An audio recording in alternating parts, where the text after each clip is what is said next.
Hey everybody, this is Milax, and in today's episode we will be doing a deep dive into a single alteration session.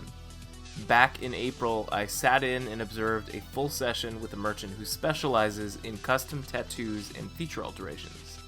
I wasn't lucky enough to be spun, but I did get to sit down the next day with that GM to talk in depth about what that work is like, how to be prepared for it, and how the players who were lucky enough to be spun managed to walk away so happy. And custom features and tattoos do tend to make people really, really happy. If you've ever been curious to know how a great alter actually comes about, some expert advice on some of the more niche alteration work out there, or what the dialogue between players and a GM who really, really loves their work looks like, then this is the episode for you. So with that, welcome to the 23rd episode of Town Square Central.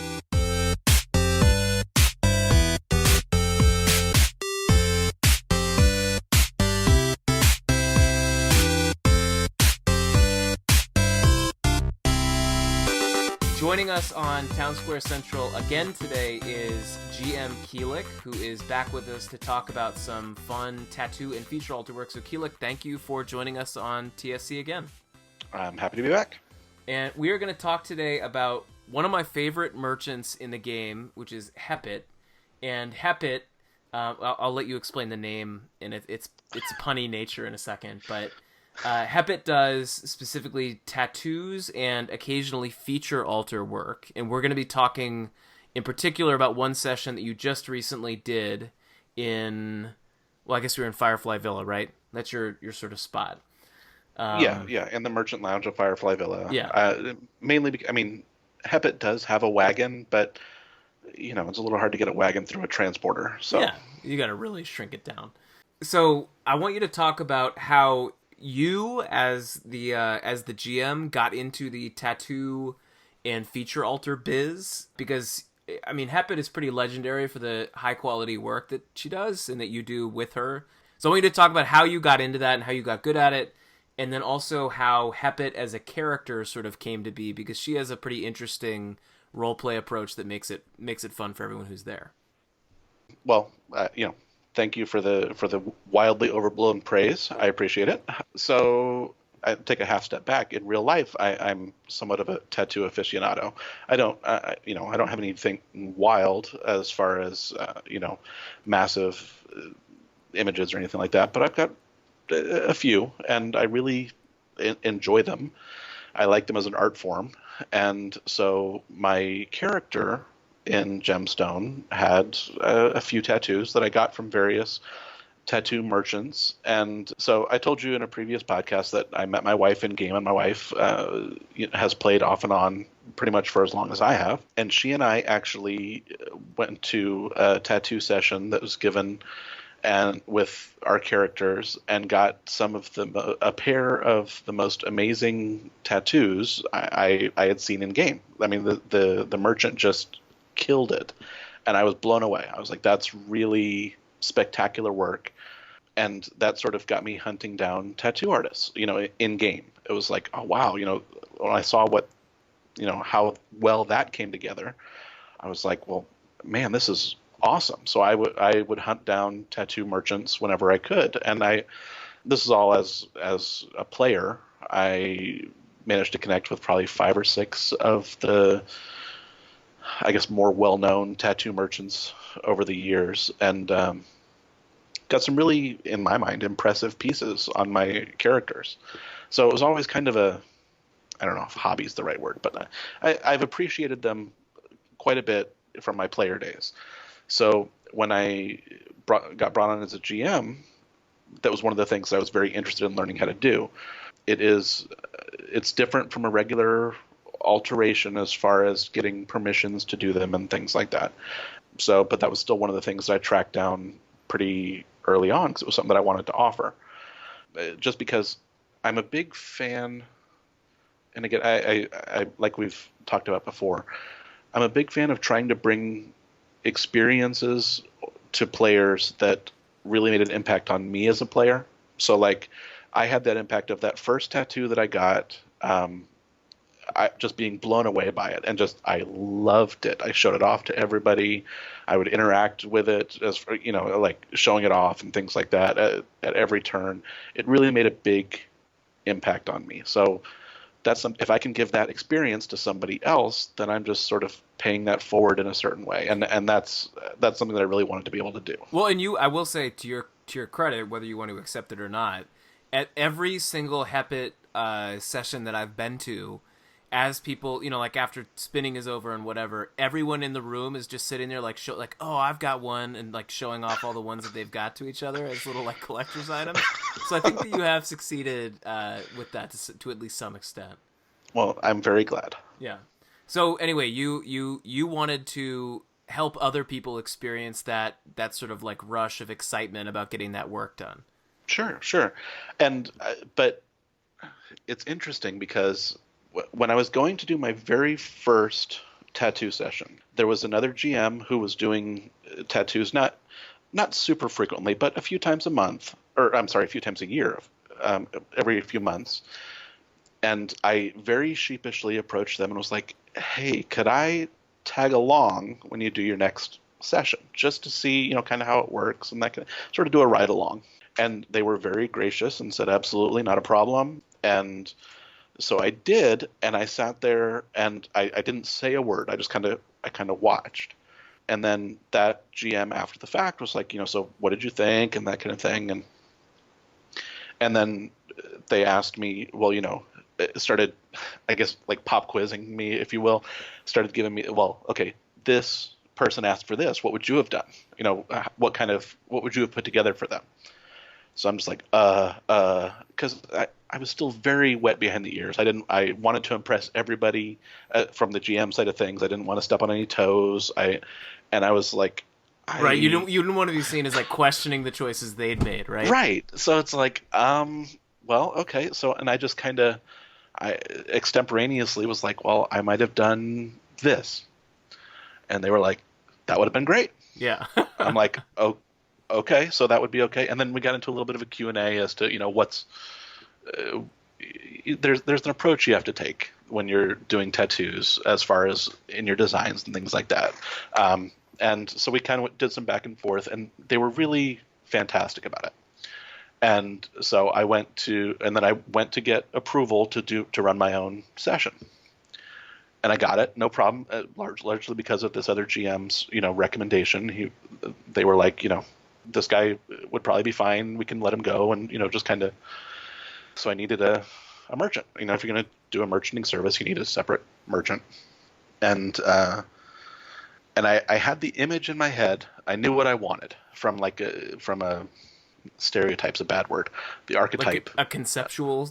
Yeah, sort of so in my mind, Hepit is the very kind of surly, sort of quasi-goth. She works at a tattoo parlor. She loves the art of it. She just hates dealing with the people. Right. It would be great if she didn't have to put the tattoos on people. Right. Yeah. But she loves doing the work, and she's really good at it. But she just has no patience for the person aspect of it. Let me tell you, if she could knock somebody out and put the tattoo on them, she'd be thrilled. That would be her ideal way of approaching this. And so I knew that's sort of what I and the reason I wanted to do that was because, like I said, as a player, I had frequented all these other tattoo artists, and everybody's tattooist has a certain style, has a different personality, obviously. And I didn't know anybody who had sort of that kind of surly approach. And I liked the dichotomy of that. It's somebody who's going to be doing, hopefully really beautiful art for somebody. Who's just a huge cold jerk, yeah. Yes, it's like, I just shut up. Don't talk to me. Try and keep the noise down. I don't want to, I just leave me alone and let me do this tattoo for you. I think I was actually at a session that Hepit did maybe last year sometime, where she ended it early because I think someone was just being like a jerk, or I don't know. But anyway, it was just like, no, I'm done, and like left. And I was like, that's a great exit right there. That's like an in-character exit that really fits. Well, I mean, Hepit has said from the beginning, she has a few rules. They're on her placard. She makes a big deal about them. The first one is that this is art. You can't rush art. She's not going to rush any customer. It takes as long as it takes. And that was, out of character from me. That was because I'd been hunting down tattoo artists. I had gotten some wonderful work that took a long time, and it would make me feel awkward when people behind me were like, kind of sighing or making comments or whatever. And I also got a couple of ones that I wasn't all that thrilled with because I tried to hurry because I felt bad. So I wanted to make this rule to where anybody who came to my tattoo, I'm shouting from the rooftops, this takes as long as it takes. I'm not going to rush anybody. And that's her rule number one, always. And it sort of fits with her personality. This is art. Right. And the number two is always, look, I'm working with limited time and limited patience. I'm done when I run out of either one. Yeah, it's a good line. I like that. It is only once that I've had to invoke the second clause. And the reason for the time limits is because I get fried doing this of course. pretty easily. Yeah. I mean, once I hit about the 2 hour mark, hour and a half, 2 hour mark, my writing starts to suffer. I mean, your work diminishes, and it's just not worth you sticking around, right? Yeah, I mean, it's a fairly intensive, at least the way I do it, a fairly intensive creative process, and I get pretty fried by the end of it. Yeah. So that's the reason for rule number two. And again, it fits with her personality, so I like it. And her name, of course, has deeply personal meaning to you. And I haven't actually released the second part of the names episode in which we will discuss your approach to naming characters, but spoiler alert, it has to do with hepatitis. It didn't necessarily start out to be that, but I was thinking of, so again, I have this mental image of this employee of a tattoo parlor, like I just sort of outlined roughly, and I'm thinking about just terms related to a tattoo parlor, just completely wild, thrown out there, Needle, anything you can think. ink. Exactly, and it's, most of them you can't. I'm thinking of like variations on those terms, and just trying to questing around vaguely in the blackness, trying to find some sort of inspiration. And you settled on? Well, I was like, hepatitis.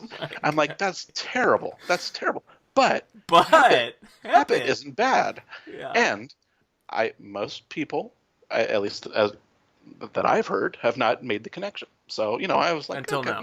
It's until now. Yeah. So thank you for that. You're welcome. I mean, we can't talk about Hepit without talking about the origin of the name. I love that that's where that came from so much. I'm horrible at naming things. It's my athlete's foot. Yeah. And for everybody who knows who some of Quilic's other merchants are, you now have to go try to figure out what the secret meaning behind their names is. And again, spoiler alert, it's usually pretty obvious. But more on that in a future episode. All right, so Hepit got into the tattoo work and sort of established her identity and approach. And then when did the feature alteration come into that? So, oh goodness, as far as like when, I'm not sure. Probably 6-7 months ago, something like that. So I do my best to keep an eye out for people asking for things, like on the officials, through Discord, things like that. If I see somebody say, hey, it would be really great if we had, service X. Well, 90% of the time, that's not something I can personally do anything about, at least not without a whole lot of approvals and really go about it the right way. But somebody was talking about how they can never get a feature alteration. Well, as part of my clearance for doing tattoos, I'm also cleared to do feature alterations. They're sort of part and parcel as far as that goes. And so I'm like, well, I can offer feature alterations. I'll combine that with Hepit. Hepit's already, if you will, body modification. Right. They're like birds of a feather, right? Yeah. Yeah. So I'm like, well, I can offer that, sure. So I added it to the services list, and it's been fairly popular. So okay. In the most recent session that we were just talking about that I sat in on, is the ratio like most people went tattoos, most people went feature alterations? Like, how does that roughly work out? It varies from session to session. This session, there were more feature alterations than there were tattoos this time around. Okay, interesting. So I actually got a feature alter during the Merchant Palooza, and I'm super happy with it. And it was great, loved it. It's the first one that I've ever done, and I was furiously, when I was like waiting in line with all the other people hoping to get spun, trying to read the feature alteration policy to find out like how it works exactly and what I can do, and Yeah. it's really complicated. So I give us, before we get into specifics here, give us a quick overview of sort of what the tattoo alter guidelines and feature alter guidelines are, and then also talk with us about your sort of personal preferences for how to do that work and what you're looking for. Okay, so first and foremost, thank you very much for being one of the few people who actually does the research ahead of time. Well, to find out I don't what's know if I allowed. would call it research. I would say like frantically skimming over it, trying not to look like an idiot. You know, and We'll call it thank you for at research. least doing That's that. a kind of research. That's a kind of research. Yeah. Sure. So for those who don't know, the alter verb in game is literally chock full of all kinds of do's and don'ts and how to approach these various things. Specifically talking about feature alterations, there's 11 articles about it describing what's appropriate and what's not and things like that. And that's a really great place to start. So sort of delving a little bit into what you were talking about for my personal preferences. It's funny in a way because I'm sort of a polar opposite when it comes to tattoos versus feature alterations. For tattoos, I love it when somebody comes up and goes, I've got this very vague idea, do the best you can with it. I love that. For feature alterations, I wish people would go, look, I read the article, I understand that this is the rule, this is what I'm asking for, I think it's within the rules, can you please back check me and then see if we can make it work? Thank you for, so it's almost literally the polar opposite. I tell people all the time, and it's actually on Hepit's sign, that getting a feature alteration is basically an exercise in saying no for 15 minutes until we find a place that actually falls within guidelines. You prefer this sort of open-ended approach to like someone saying, hey, I really want to get this nature-themed tattoo about leaves, and then sort of working through that because there is so much space that you can work with, whereas the feature alterations are more restrictive. Absolutely. Yeah. So I think, and this is purely conjecture on my part, but I think part of the issue is that when you go to get your dagger altered, you want it to look unique. You want it to look special. And that's really easy to do with an item because the world's your oyster. You can do whatever you want, obviously within guidelines, but it's very easy to come up with something unique and special. Similarly with tattoos, you can come up with a completely unique tattoo without too much trouble. Features, it's really hard. I mean, there's only so much you can do. The guidelines are fairly restrictive, like you said, and they're all right there under the alter verb, and it's hard to be truly unique. And I think that's the biggest thing that people want. You don't want to be walking around with the same dagger as somebody else, and if you're getting feature alterations, you'd really kind of prefer not to be walking around with the same eyes as somebody else if it's going to be something special. So you can't get a third eye added when you're doing. You can't get a third eye added, unfortunately. Dang it. Yeah. And no cat eyes. And no cat eyes. Yeah. That's that's an extremely common request is cat or cat-like. And you can always tell the people who have read the guidelines but are trying to find a way around it. Right. They'll use like vague synonyms and yeah. And it's like no. Yeah. No, A for effort though. Yeah, exactly. More power to you. And, but it all kind of comes back under Hepit's Rule 1. It takes as long as it takes. Right. I want you guys to be happy with this work more than anything. Obviously, at like a Gald session, I want you to be happy with what you get. I mean, you're getting my best effort. But for these, I realize that, you can still carve off a tattoo and get a new one if you don't like it and that kind of thing. But I kind of view them as a little more permanent and a little more personal, and I really want this to be something that you enjoy. So, well, you're trying to recreate that experience that you had, right, with your wife. Yeah. Exactly. Yeah. So, if I have to take 15 minutes telling somebody, no, you can't have feline eyes either, then as long as they're happy at the end of the day, then so be it. Yeah. Well, and I will say, I talked to several people while I was sitting in this room watching all the work unfold for others. I talked to a bunch of people and said, hey, I'm going to be doing this episode. Would you be willing to talk about the work that you're getting done? And most people said yes. And a number of them said that they came with one idea in mind and had to be like kind of talked away from that feature alteration idea because it wasn't allowed under policy, and they all said that they got there in a way that they were really happy with. So kudos to you for being patient. Well, that's with good. that. I'm not trying to shut anybody down. It's like some people, if somebody comes to me with something that's totally outlandish, I try and find a piece of it that might work. It's like, okay, look, 90% of that can't happen, and here's why. I give them a direct link. It's like, here's the policy that says why that won't work. But this little piece of it, I get that's not the whole thing, but maybe we can do something with this.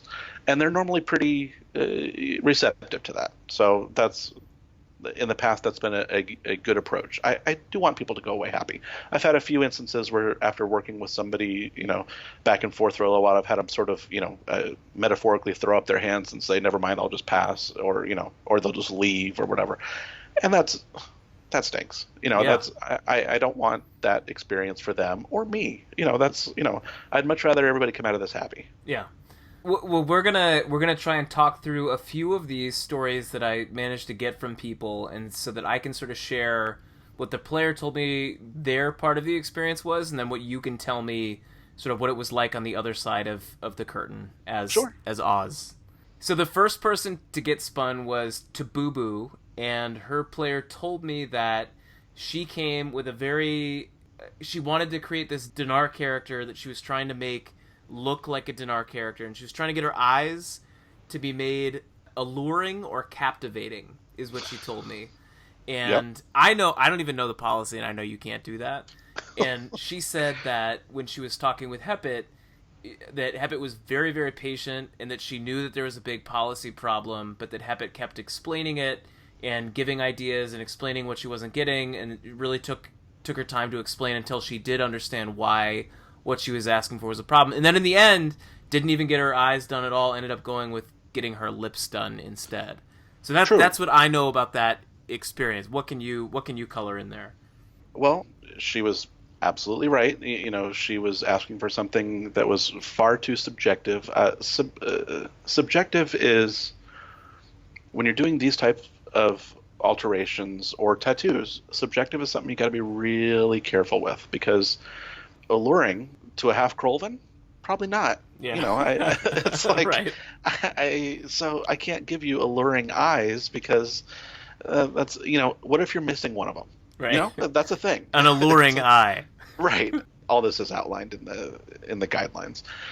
But in this instance, like she said, she ended up getting her lips done, which is another, fairly common approach, but it was good, I think, from her point of view, that she had an overall look she was going for. She didn't come in just dead set on, I need my eyes to look like this image I have in my head. She was like, no, this is the overall look that I'm trying to craft for this character. So that when she realized that what she really wanted for her eyes wasn't within policy, wasn't something we could do, we had something we could pivot to that still made her happy. Yeah. Well, and I think it's tough to, I imagine, to get this thing that you have a clear vision for, and to be told, like, no, you can't do that, and to still come away happy, I think that's a tough, can be tough to do. Absolutely. But, I mean, that's the job. I do my best to try and make that happen. Yeah. One of the other people that I talked to was Blacksail, who's really leaning into his character's name here. He wants to try to go for the Captain Salazar look from Pirates of the Caribbean. He's the sort of undead, watery ghost guy that has like black cracks on his face. And anyway, he told me he was going for perpetual floating hair or black cracks on his face. And he expressed doubt to me about, this is before he did his session, he was waiting. He was not sure whether or not he would be able to make it happen. And then he told me, afterward, he was like, as expected, it was a no-go. So he ended up settling on a hairstyle that made it look like it was floating around his face. And he sent it to me, and it reads as, he has collar-length, lank, basalt-sheened hair and a chaotic tussle around his face. I mean, he came to me, and he sent me this picture, the same picture he sent you, I'm sure. And he's like, I'm really trying to get this look. And I'm looking at it going, dude, I can't crack your face open. I mean, that's not, that's not going to happen. So kind of like I was talking about before, I took this overall thing and I was like, well, okay, a lot of that is just outside policy. I mean, I can't do it, but maybe we can find a way to make this portion of it work. And the description that you just read off is where we ended up, and he seemed very pleased with it. But I mean, that's just me trying to find a way. It's like I'm looking at this image going, could I possibly craft in some way to get close to? And I did the best I could. Well, I think that if you read that, I think you did a good job, because I think if you read that, it just reads as like messy hair, right? But Yeah, if you read it with that image in mind, it also fits that image, absolutely. And without saying that it's floating. absolutely. Yeah, And that's part of no single alteration you get, be it a tattoo or a feature or an item, should really craft the whole vibe of your character. It's a piece of the puzzle, you know what I mean? And so this hopefully is a complementary piece that will work as he further develops the look of his character. yeah. And I also asked him to sort of characterize, like the back and forth, and he also described Hepit as very polite and patient, and he said that he gave some really far out ideas and that you reeled him back in, and that it's sort of what he expects from merchants, that there are rules, he's asking for this thing that he has a clear vision for, and he just sort of appreciates people working with him to get him to the place that he was. And he did say the experience is very good, and I love the design that she came up with. Excellent. So another person who I spoke with is, and I hope I get this name right, Pietra. And Pietra said that she's gotten a ton of tattoos from Hepit, and that she just sort of trusts the approach in the work. And so she said that I asked her before her session, and she said, this time I'm just going to give her an idea and let her go with it. All of my other ones have been all my words, so we'll see what happens. She said that she whispered, what I'd like is a kind of soft watercolor tattoo of seaweed encircling my hips and maybe trailing down my thighs, greenish blue, something like that. Artistic license, if you don't mind. And which I appreciate, because that is exactly the approach that I take to Well, alter work, where I just say to someone like, hey, here's an idea, like, are you cool? And I feel bad asking for it, but I'm like, are you cool just making this good? see, and different merchants handle that very differently. I love that. It's like, you know what? Great. I can take that and run with it. So the way I do tattoos, and I don't know if this is a unique approach or not for other tattooists in the game. But when somebody says to me, that little snippet that she gave you, that's what she whispered to me, I get a mental snapshot. I can see that, and to include details that she didn't give me, I just get it's like, okay, this is what pops into mind, and then I just describe that as best I can. And it's very visual. It's a very visual process for me. For all that it's a text game, she whispered that to me, gave me that rough outline, and I went, "Oh, well, okay. Well, I know what that looks like." And then it's just a matter of crafting it in such a way that it looks impressive, or that and again, there's different people are looking for different things. And I will say, as much as I enjoy that approach, and I've hit some, had some people really, really, really enjoy what came out of it, I've had a few where I've completely missed, where it's like Right, I went for a right. completely different vibe than they did, because it's all just, again, I get this snapshot of an image that pops into my head, and I'll flesh it out a little bit or things like that. But I've had ones that were completely monochrome, and they didn't ask for that, but that's just what I saw in my head when they were like, hey, I want this.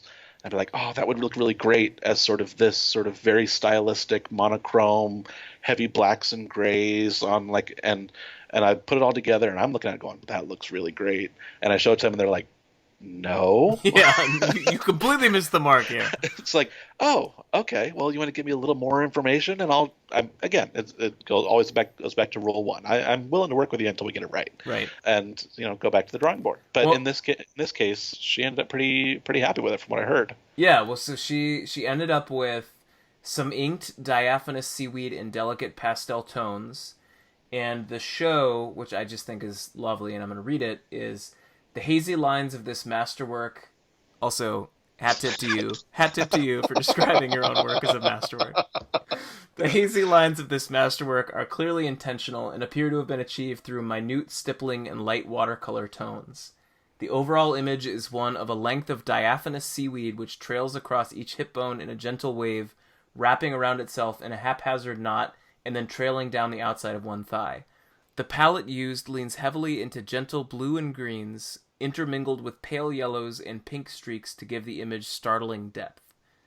Which is just a beautiful, beautiful image, and you should feel proud of it. She also... Thank you. She wrote, after sharing that with me, this is far beyond what I dreamed of. Like, I'm not going to design my tattoos anymore, just ask her to do it. Which is pretty high praise, you know? And I think agree. feel good and about that's that. what I'm going for. I mean, like we talked about, that's my desired result. Yeah, I'm also going for high praise, so people should give me more of that more often. Well, sure. Yeah. One just sort of note, since we're talking about that. So I'm looking at it here. I pulled it up as we're talking about it. So if you read through it, this is it's all about subjectivity, right? So like there are terms in here that sort of taken individually, I say, which trails across each hip bone in a gentle wave. Well, maybe a gentle wave looks different to you than it does to me. Well, and even like clearly intentional, right? Like who's to say that this is, Right. So there is still some subjectivity to this, but there's a line. You know what I mean? It's like if most people can look at this image and see that the hazy lines, you can look at it and go, well, clearly that's intentional. It's not, somebody didn't just mess up and do that. But the way I state it, the terms that I use to state it are more subjective than necessarily I needed to. Yeah. So like I could, like I just said, the hazy lines, you look at that on a tattoo and go, well, clearly that was intentional.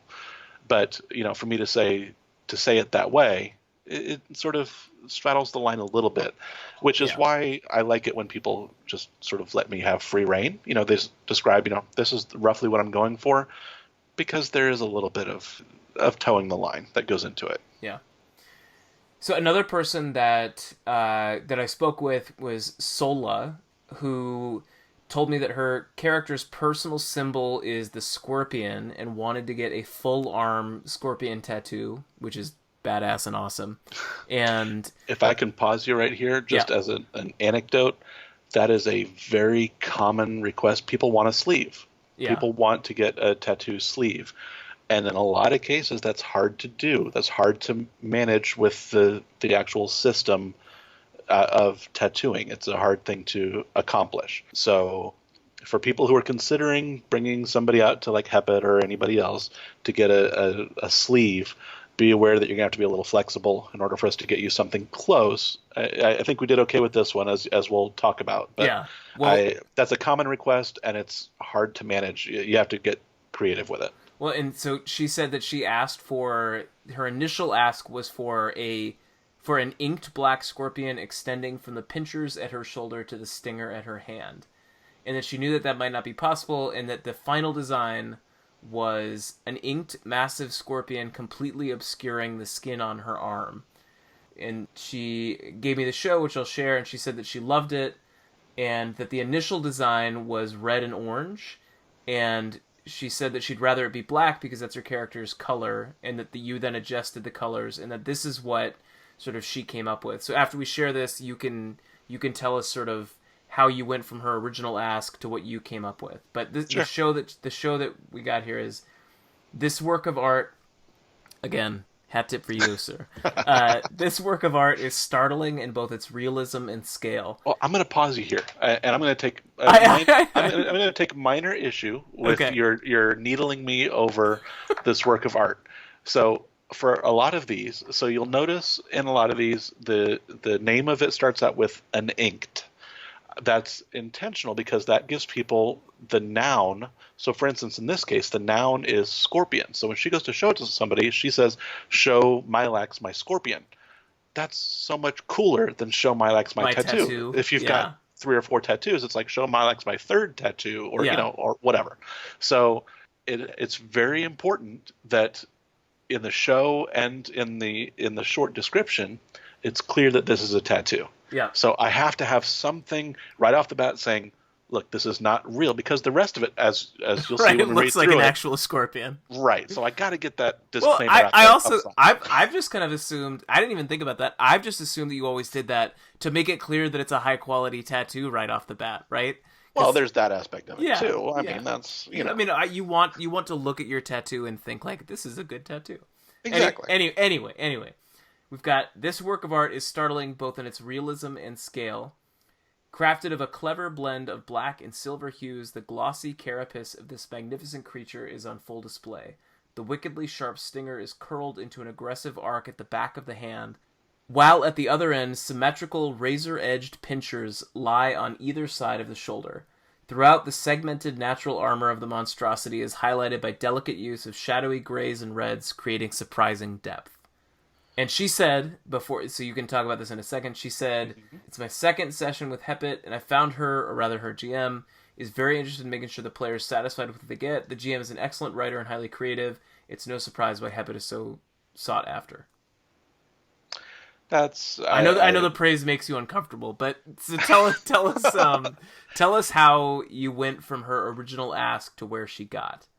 Okay, so this is another instance of where I get an image, just right off the bat. It's she asked for a tattoo or a scorpion sleeve, essentially is what she was after, and it's like, well, okay, right off the bat, I can't do that. From a mechanical standpoint, I can't really do that. And then it becomes, okay, well, what can I do? So we can put a tattoo on her arm. So there are locations, you can find them on the wiki, that you can get a tattoo on, and those work mechanically so that, like, if you put on something with long sleeves, it's covered. It actually covers up the tattoo. So people with like big tattoos on their backs, a lot of times they don't get seen, and that's more realistic. So it has to go on, generically on the arm. And so when you look at somebody and you see, in this instance, she has an inked massive scorpion completely obscuring the skin. So whatever that phrase is or description is, it's going to be appended by on her arm. So I'm playing with that a little bit here. I'm leaning into that a little bit. So the actual description, when you look at her, reads, an inked massive scorpion completely obscuring the skin on her arm. Now that's cheating a little bit because that's what the system provides. So I'm able to, that's one of the ways I can sort of generate a sleeve without actually being able to do it. Yeah, it's clever. It's experience. Full disclosure, I saw somebody else do it, and I was like, well, hey, that's really smart. That's how most learning happens, right? Yeah. So initially, I went with red and yellows, because in my brain, the image that popped up was this scorpion. The stereotypical scorpion, in my head at least, is like something out of the original Dragon Warrior game for NES. It's this big red thing with glowing eyes right there. But yes. And so that's sort of the image that first popped into my head. It's like, well, that's what a scorpion looks like, especially if you're going to do a big one. I know scorpions are pretty tiny. She wants one that covers her whole arm. That's going to be a mighty big scorpion. Well, you want it to be realistic. If this is something that is important to her character, or I should say, I'll even take it, out of just her character. Generally speaking, unless somebody gives me an indication otherwise, and I've done quite a few joke tattoos where the person is very clearly looking for something silly, but by and large, people would prefer their tattoo to be realistic. That, it's more of a work of art. So I tend to err on the side of that. And it's like, I just start describing it. In this case, I went from one end to the other, starting with what's likely the most visible. So again, in my mind, I'm like, okay, if she's showing this to somebody, or I should say, if somebody notices it on her, the first thing you're probably going to notice is the hand. Especially because we're talking about a fairly large image that's going up the entire arm. It might not be super clear as to exactly what it is, because going up, if you can envision, a scorpion laid out across an arm, a lot of it's just going to be sort of segmented carapace. It might not be super clear exactly what you're looking at, but the tail is going to be very distinctive. So that's where I started. It's like, okay, we're starting with the stinger, and from there, your eye would naturally trail up to follow and see. And But from the stinger, you're going to kind of know what you're talking about and what you're looking at. So I don't have to be super descriptive working your way up the arm. And I can actually then describe the segmented armor and the carapace and things like that moving up, because you kind of already have an idea of what you're seeing all the way up to and then it's like, then I just think about it logistically. It's like, okay, this scorpion is outlaid across the outside of her arm, clearly, because that's, if the stinger's on the back of the hand, we're talking about going up the outside of the arm and up to the shoulder. Well, just picturing a scorpion in that position, well, where do the pincers go? Well, the pincers kind of flare out to the sides, so naturally they'd be sort of framing the shoulder. And that's all I'm doing is describing what I'm seeing, basically. Yeah, well, it's working, and I think that Sola's sort of parting note that she wrote to me, I think is something that I really agree with, and I think that you're part of the reason that I like talking with you in particular about alteration of any kind is that I think that this is sort of at the heart of your approach. But she wrote, there's something special about getting an altar designed by a merchant. It's a little bit like getting a gift. And I think that that is a good way of thinking about it. And I think that all of my favorite work that I've gotten done has been me going to someone who's willing to play the game and has, the patience and the energy and the creative juice left to play the game of like, hey, I'd like to do something like this. Here's what I've come up with. Please, though, like, put your own twist on it and do what you think makes sense. And every single time, what they have come up with is better than what I was, like, workshopping for weeks and weeks and weeks and trying to get perfect. And I think that sometimes just getting a fresh perspective and a fresh expert perspective really can elevate things. Well, the word you use there, expert, that's debatable, but expert by virtue of practice, at least, right? That's like the you've it's had. Like if you come to me and say, I want a cobalt blue longsword, and I'm like, I've done 12 of those already. Right. That's not nearly as cool as you think, but I did one for somebody 2 years ago where they used, this other word for it. And what if I put that in there and then see how that looks? And it's not a new word. I didn't invent it. I'm not introducing it to Gemstone for the first time ever. It's just something that I've seen that you would have never seen, because the person doesn't play anymore or anything like that or whatever. And I'll be like, what if I could put this in there? And that's going to make it special for you.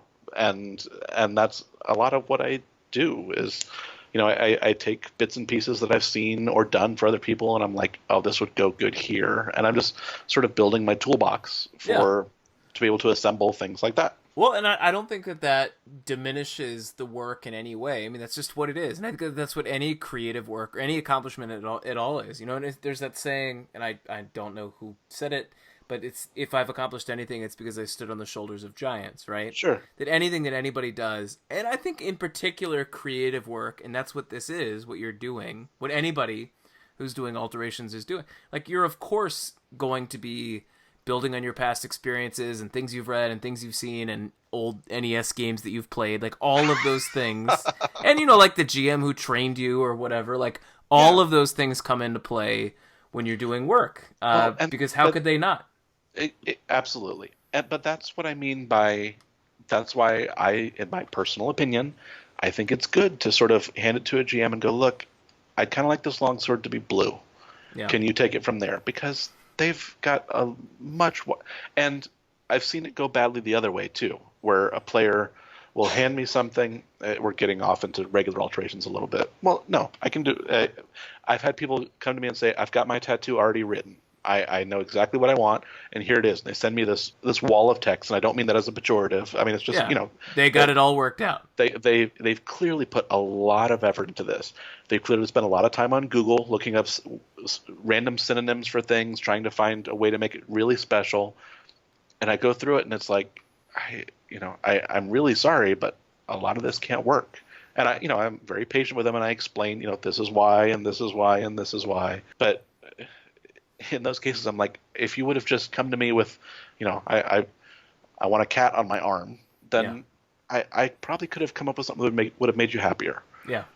But, I'm happy to do it either way. I really am. I mean, at the end of the day, I just want somebody to be happy. And if they come to me with their design and I can do it with very minor tweaks or, do it even just verbatim for whatever reason, and they're just as happy, fine by me. But not always the case. I want to show you something that Namit shared with me the other day. It's a list of unusual color words. Okay. And I don't think that the vast majority of these should ever be used in tattoo design. We actually should probably share these as like, if you're thinking of using these words in your altar, don't. So my favorite on this list is smaragdine. Smaragdine, which apparently means emerald green. Sure it does. Smaragdine. I want to get a smaragdine longsword soon. Yeah, that's and see if you or Zinnober. Zinnober's good too. I like that. Something, I mean, like they have violet on here, which like violet Yeah, like, is not a crazy color name. no, no, and yeah. So if you came to me and said I want a Smaragdine, I would Google it. I frequently when I'm doing any kind of work, I've got a window open for Google because I need it. Um, it's a mildly interesting anecdote, especially when doing this kind of thing. I'm colorblind, so Oh, I didn't really. not completely, but blues and greens are completely I a wash to never me. I would can't have tell guessed blues and that. greens, Wow. so it's kind of ironic to me that I can do these colorful tattoos. I mean, it's just a word exercise kind of at that point for me if I'm doing anything blue or green because it all looks the same in my head. Yeah. And so that's part of the reason why I have to Google because Huh. people like give me these color names and I'm like, I don't know what that is. I have Like to look I've up never seen it. That's sort of. So I would Google it and I'd go, okay, Google says that's of or relating to emeralds or having the color of emeralds. And I'd go, well, we kind of already have something like that. Yeah, right. We don't need to go that far. No, emerald green is a thing. It's used, fairly regularly. I get that it's maybe a little common, so let's find another way to tweak it to make it unique for you. And I'd see if I could massage them out of using that word. Another good one here is fuliginous. I saw fuliginous. Fuliginous. Oh, here's another good one. Albuginous. The next time that I win a tattoo design with Hepit, I'm Yeah. going to give you this list, and I'm going to say that you need to use as many words from here as possible. Excellent. You're going to end up with a puce, teal, Damn it. Violet tattoo. wallflower tattoo. Wallflower's good too. Anyway, I really love that list. I thought you'd appreciate that. That's pretty good. So, is there anything else that you want to cover in terms of tattoo and feature alteration work? I would say, generally speaking, I mean, for me, because like we've talked about, I really want to give people the best sort of result/experience that I can. And I think that that's so much easier to do with tattoos. So my personal preference, I prefer doing tattoos over feature alterations. I'm happy to offer feature alterations because that's something that people clearly enjoy. With regards to Hepit, though, I'm probably going to, in subsequent months, have a few sessions that are only going to be tattoos just because I kind of miss doing them at the volume that I was doing them before. I'll be very clear about it. People won't be able to misunderstand or, It'll be hard for them to misunderstand. Well, yes. Yeah. So keep an eye out for that if you're looking to come out for a tattoo. And I would say keep an open mind. I mean, that's kind of the end of it is when you come to me with a design, be aware that I might have to manipulate it, or I might have some ideas that might be able to get you maybe closer than you thought your design would get. Yeah. So just keep an open mind about it. And I will say too, and I know that, yeah, you feel however you want to, but every single person that I talked to shared with me that they appreciated you meeting them halfway, or I guess every person that I talked to appreciated that you were patient, you were explaining to them things that they weren't getting or why they couldn't do this thing that they were set on, and everybody came away happy, even the people that didn't get what they came in thinking that they were going to. And I think that is a testament to your approach, Awesome. which I think is a really great one. So you should feel good about the work that you do, and I think that you are creating that same experience that you had years ago with your wife for other people, which is, what you set out to do. So cheers to that. Excellent. That's, like I said, that's the goal. And I will say, just as a little aside, I thoroughly enjoy being able to be very patient with people and very, polite and things like that through whispers with Hepit, while on the outside I'm scowling at them and telling them to not whine so much and things like that.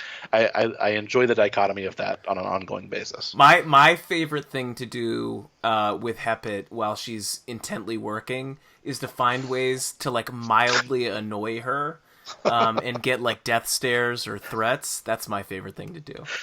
And I try not to do it too much. I try to only do it enough that it's not going to actually distract and just mildly annoy. And I hope that I'm able to accomplish mild annoyance. You do it very well. Thank Almost you. like you were born to it. Yeah, I think that I found my skill set and I'm really leaning into it. One of my favorite moments is invariably over the course of a session, some bubbly character will hug Hepit. Oh. And that always creates a moment. And now I could easily set her demeanor to cold, which would prevent that. But it's always a fun little moment to have her sort of like freeze in place and back up a few steps and be like, "You stay over there. Yeah. I'm staying over here. We don't need to bring any more contact into this." Yeah. The needle will do the touching. Exactly. Yeah. And that works out well for everybody. Yeah. All right. So note to self for future reference: find some excuse for physical contact with Hepit, and then watch the fireworks. Yeah. Well, Quilic, thanks as always for taking the time to explain this part of your work. It's awesome. I really love it. All these other players really love it, and I hope that I can be lucky enough to get a Hepit spin win soon, as I'm sure many other people do. Excellent. I thank you for having me. It's always a good time, and hopefully the needle spins your way. Many thanks to Quilic for coming on the show today. Also, a special shout out to Arianis, Asben, Eferup, Luktar, Lysel, Chris, Warclade, Hellman, Darren, Heather Ann, Lex Bubba, The Town Crier, Dree, Zorus, Altherin, Conrash, and Siomantha for being patrons of the show. If you enjoy Town Square Central and want to support it, you should consider becoming a patron on Patreon. You can do it for as little as $1 or as much as you want. There's a link to the Patreon page in today's episode notes. That's everything I have for today. Keep an eye out for Hepit, and make sure to pester Quilic with questions about the origins of his other merchant characters' names. Let's just say that naming things is not one of his many gifts, but his names still make for really great stories. As always, you can reach me via email at gsivpodcast@gmail.com. Thanks for listening, and catch you next time on Town Square Central.